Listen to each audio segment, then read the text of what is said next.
Hello, welcome to our e-learning online video classes. My name is Nick. I'll be your guide today into the world of food. So we're going to start off with some simple bread making today. We're going to make two different breads, which are sort of the more common or famous breads when people think about bread and when they go out for eating or dinner somewhere.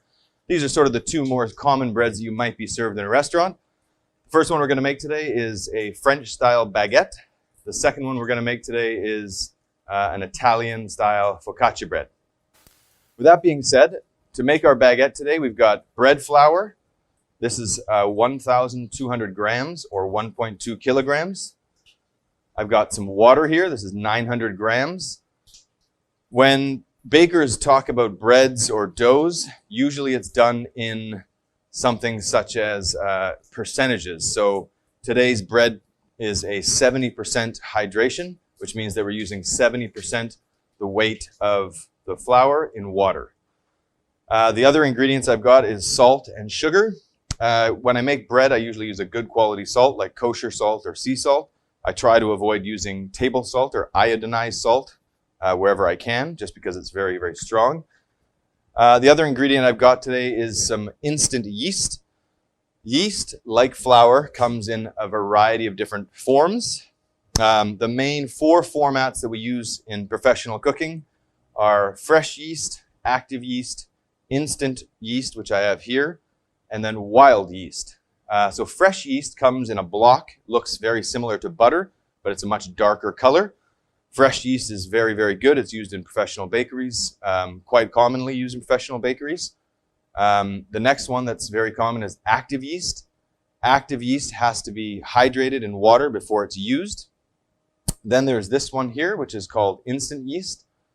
Instant yeast is very, very fine grains of dry yeast. So the difference is that active yeast has to be hydrated or bloomed in water with sugar, so that it can start to be activated again or come to life again. Instant yeast is so fine that you can just add it to your doughs and it absorbs water directly from your dough. So you don't need to pre-soak it. So it's a very quick, very easy yeast to use. The other ingredient I'm using is called malt powder. Malt powder just helps to add to the structure of the dough. It helps to prolong the life of the dough. It improves the crumb of the dough. So those are my main ingredients. So I'm going to get started here, very easy. I'm going to tip in my flour. And this has been sifted ahead of time. It's always good to sift your flour or your dry ingredients first. One, to remove any kind of foreign objects that might be in there because things happen and things fall into things. So I sift the flour first to aerate it and to remove any kind of ingredient that I don't want in there. The other thing I want to do is put in my salt and sugar on one side of my bowl. And then I'm just going to rotate my bowl, and I'm just going to put my yeast on the other side of the bowl. The reason I'm doing that is because I don't want my yeast and my salt to mix. Salt is a preservative. It's a natural preservative, and what happens is if the yeast touches the salt, it'll start to die. And what we don't want is the yeast to die. We want the yeast to grow, right? So I keep them separated. The other thing I'm going to add is my malt powder. That's going to go in. Then I'm going to add my water, okay? And I'm going to use a dough hook. Okay, welcome back. So my dough, my baguette dough has been mixing for about 7 minutes on speed number 2. Then I lowered it down for another 2 minutes on speed number 1. Basically like a medium speed and a low speed.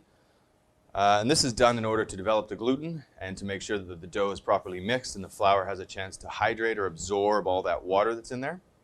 So now what I want to do is take it out of my bowl, put it onto a work surface, and give it a bit of a table kneading just to round off the dough, smooth it out before we give it a proof.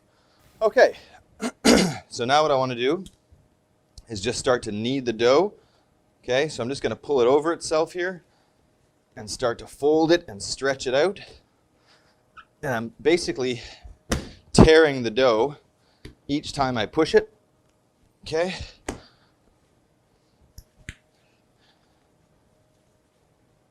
And as you knead it, the dough will start to get nice and smooth. And I'll end up with a nice round ball.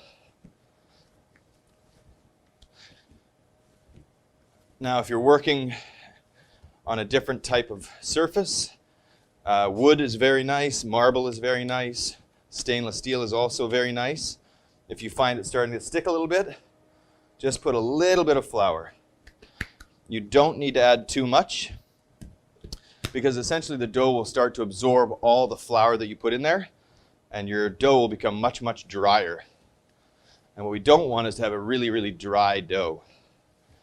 So we just work this a little bit. Okay, so this is our kneading process. And then I'm just going to form it into a little ball. Okay. And I'm going to get a bowl.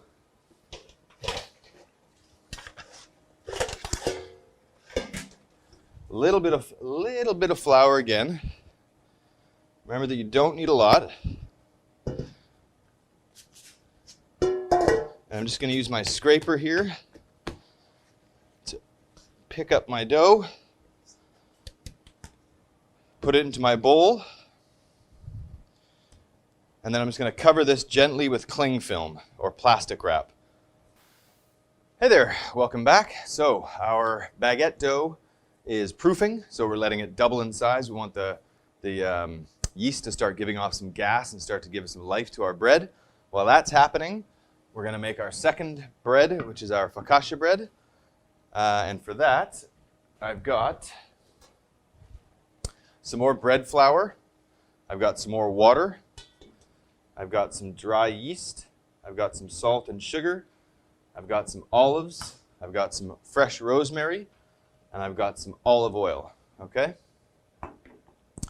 So I'm going to take my flour, another 1.2 kilos. Tip that in.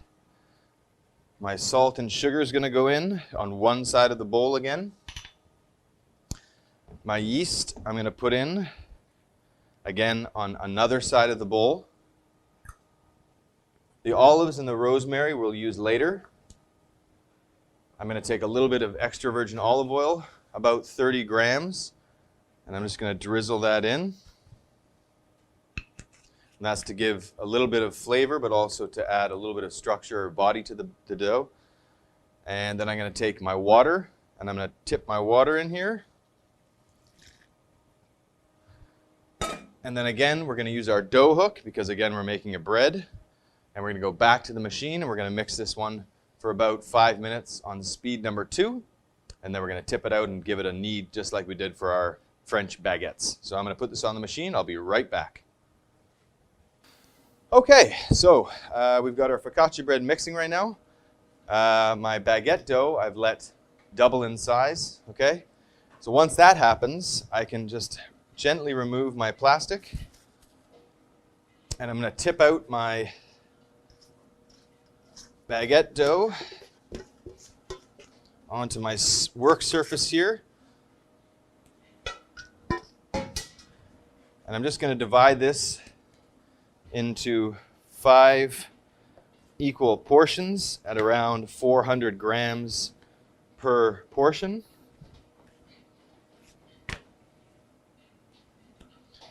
And don't worry if it's a little bit sticky at this point, that's totally fine. As the dough starts to absorb more and more of that water, it'll get less and less sticky and a little bit easier to manage. Okay. So I'm going to take a little bit of flour again. We don't need too much, okay?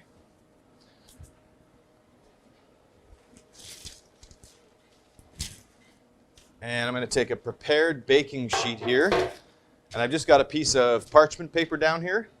You can use a baking mat, Silipat, silicone, or you can just put it straight onto the stainless steel baking sheet if you want. Either way is fine. You just don't want it to stick too much. So now what I want to do is take my dough, and I'm just going to form it into a small ball.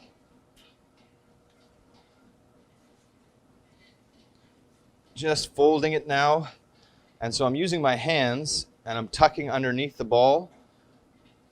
with my hands pulling towards me and then shaping it with my other hand. And if you can see that, you can just see that my fingers are just gently rolling underneath.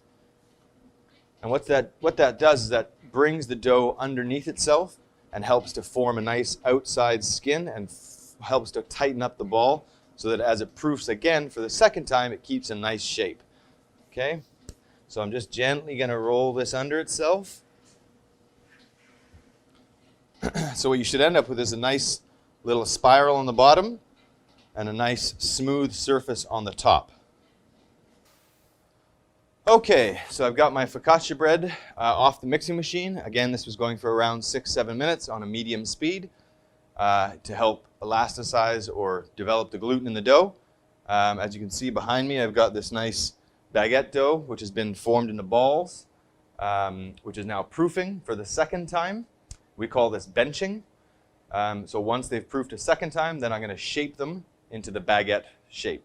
So while that's proofing, my focaccia bread, I want to also get out of my mixing bowl here.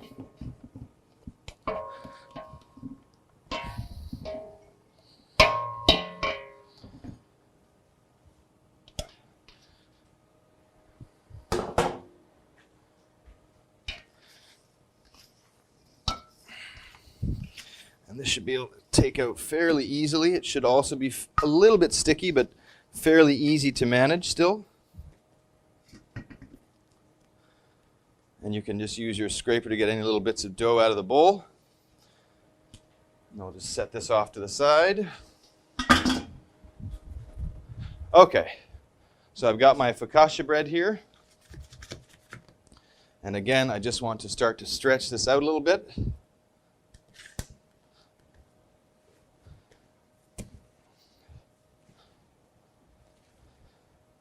Just using my, so when I knead this dough, what I'm doing is I'm trying to use the base of my hand, the base of my palm here, and I'm just leaning into it. I keep my arms straight. Some people like to knead with their arms like this. You're going to find that it gets very, very tiring very, very fast. So I like to just use my whole arm, keep it straight, using a lot of my body weight, okay, and just pushing again the dough out. We're going to knead this just for about 2 or 3 minutes just to help develop some of this gluten again and to get the nice smooth texture on the outside of the ball.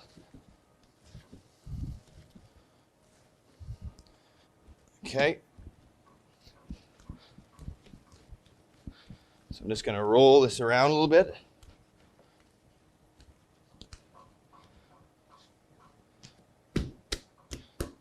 So now I want to let this start to proof. So instead of flouring my bowl for this one, I'm going to use a little bit of extra virgin olive oil, just about 15 grams, about a tablespoon worth. And using my scraper, just get everything up into my bowl. Get it all nice and covered with oil.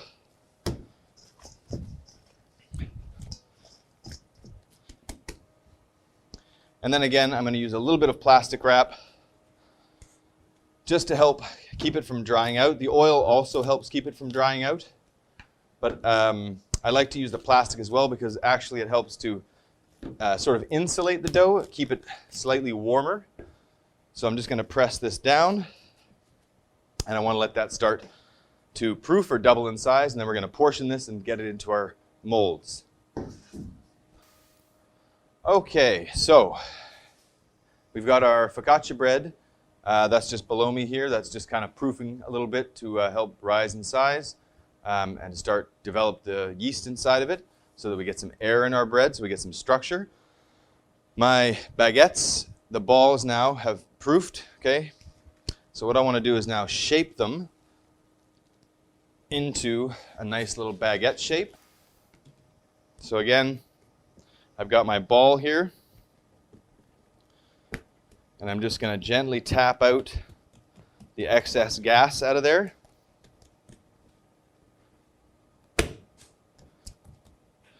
fold my ends in, and then start to fold from the outside into the center. Again, if it's getting a little sticky, a little flour, but don't put too much. And then I'm going to go from inside to the middle again, folding nice and tightly. Pinch the seam shut.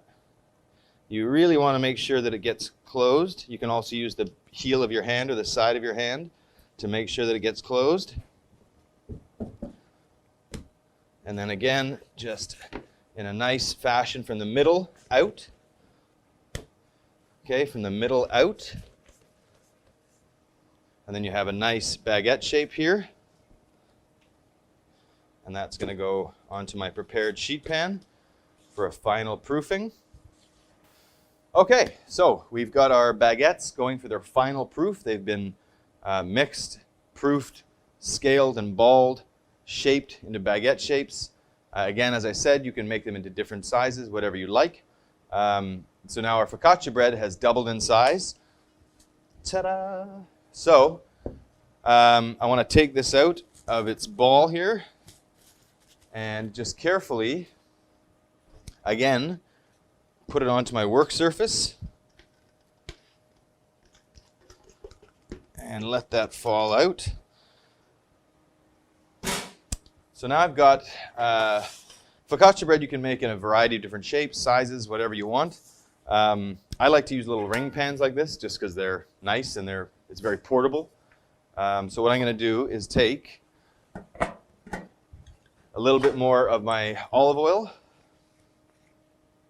and I'm going to put a little bit, about a tablespoon or so, in the base of each pan here. That is one thing that focaccia bread uses a lot of, is olive oil.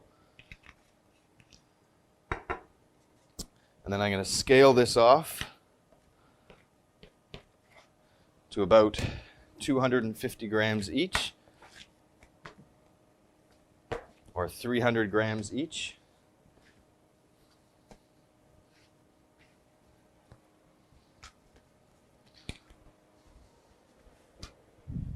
So I've got my trusty scale here.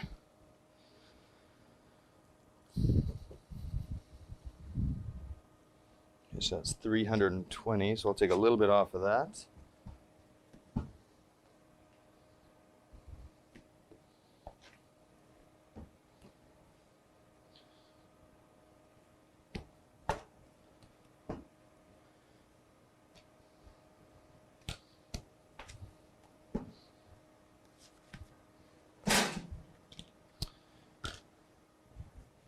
So I'm going to take my focaccia bread and I'm just going to roll this up into balls again.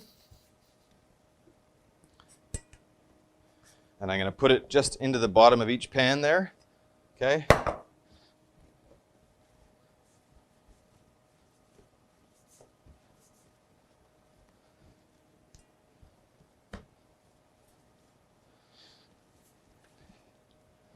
And this dough at this point should be fairly soft, very pillowy-like, okay?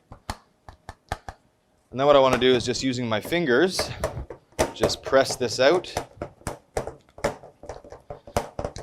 almost like you're making a pizza in a way, okay? So now I've filled out the base of my ring mold here, so I'll do that with each of these 4. Once you've got that done, this is sort of what it should look like here. It should have a nice shiny top, a good amount of olive oil on there. Again, once this is done, we're going to let it final proof again, or our last proof, to double or triple in size before it goes into the oven for final baking. Okay, so as you can see, our focaccia bread now has risen up quite a lot.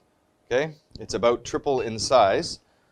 So what I want to do is, you can do whatever you'd like for these. I'm going to use a little bit of fresh rosemary, just because it adds a nice flavor to it. And it's a fairly common way of doing focaccia bread. So I'm just going to tear up a little bit of rosemary on these.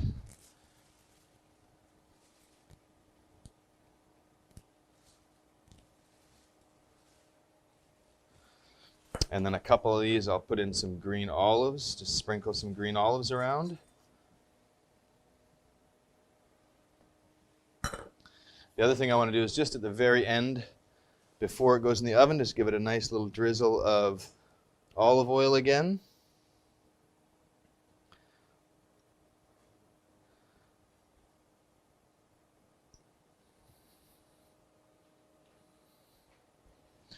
And I've also got some very nice black sea salt. You can use any kind of sea salt you'd like on this one. It's always nice to put a little bit of salt on the top of focaccia bread. It just helps to get the juices flowing in your mouth, and it makes the bread taste a little bit better. So I have this really nice black sea salt. So I'm just going to crush a little bit between my fingers and sprinkle this on top. Again, you can use any kind of nice sea salt you want, fleur de sel, French sea salt, whatever you'd like. In Taiwan, Tainan has excellent sea salt as well, so you could use some nice local sea salt from Tainan. They don't make this particular nice black sea salt, but that's okay. So I'm just going to sprinkle a little bit of this on here.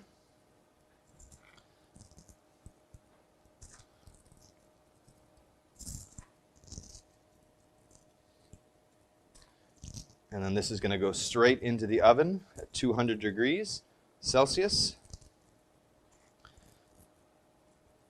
for about 15 minutes. And as you can see now, my fingers are a little bit black, and that's from the charcoal that's used to make that salt. So I'm just going to put these onto another baking sheet here, just in case they rise up and some oil spills over. I don't want that spilling in my oven, because that could lead to a fire. I don't think it would, but it's possible, so I'd rather be safe than sorry. So these are going to go into a nice hot oven for about 15 to 20 minutes. Okay, so I just got my focaccia bread in the oven, and already I can start to smell the rosemary and the olive oil coming out of there as it starts to heat up and cook. So my baguettes now, I don't know if you remember from a few minutes ago, but they were fairly skinny ropes, and now you can see that they've expanded quite a bit in size. So what I want to do with these is I'm going to take a little tammy or a drum sieve. This has two names. One is tammy, T-A-M-I-S, tammy, or a drum sieve. And you'll see these a lot in bakeries and in kitchens. If you have these, it's good to keep one set for dry ingredients and one set for wet ingredients. Try not to mix them up because then they start to get fairly dirty inside. So what I want to do is take a little bit of flour into my tammy here. And then I'm just going to gently dust the top of my baguettes. Okay?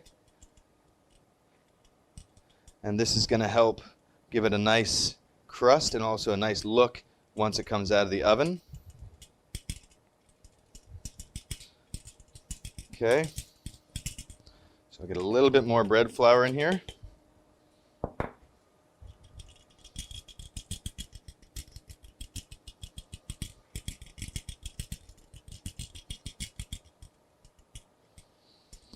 Just like that. All right. Now I've got a very sharp knife here. I keep all my knives extremely sharp. But in a lot of pastry shops and bakery shops, they use what's called a slasher or a razor.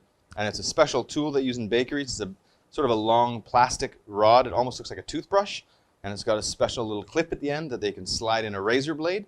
And the razor blade is used for making very thin, very nice slashes or slices into the bread. And what that does is that when it bakes, the yeast will start to expand, and that will tear open the bread. And so that's how you get that tearing effect in bread.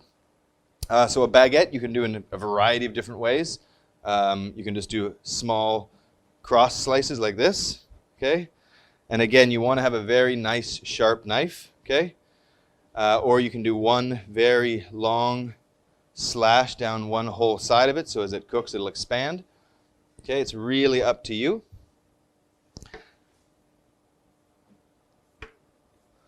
So again, I'll just do these in a few different ways, okay?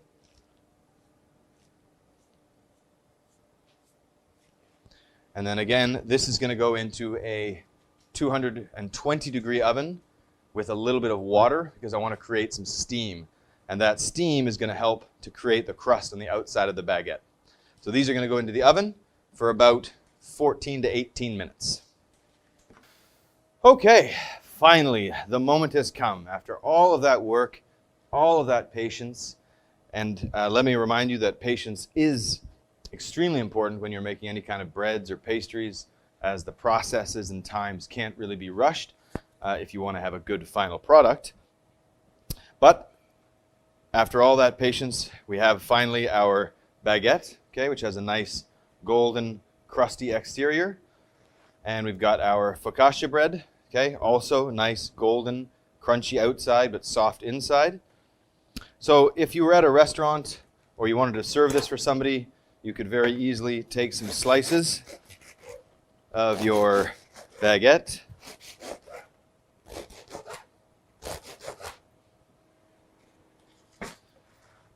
and you could put this into a dish for serving it.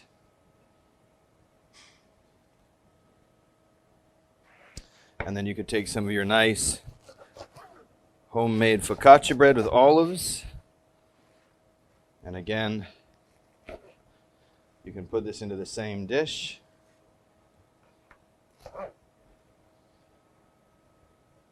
Okay.